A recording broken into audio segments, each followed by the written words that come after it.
હું 12 મહિના ગૌમૂત્રથી નાહું છું, હાબુથી નહીં. હાબુથી ખાલી હાથ ધોઉં છું.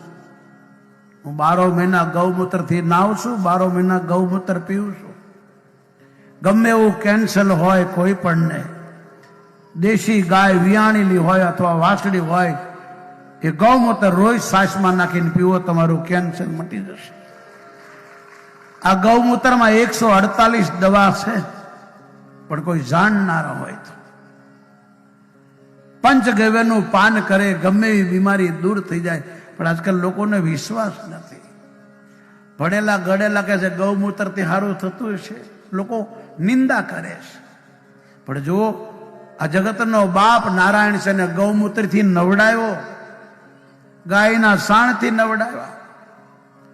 ગમે એવા ફલફલા હોય, ખસ થતી હોય, ત્રાસ હોય, શ્વાસ ચડતો હોય, ગૌમૂત્ર પીવો. ગાયનું અર્ક નહીં, ગૌમૂત્ર અડધા ગ્લાસ પાણીમાં 3 ચમચી નાખીને પીવો. 7 વાર ગૌમૂત્રને ગાળીને દૂધમાં નાખીને પીવો, કાચા દૂધમાં નાખીને.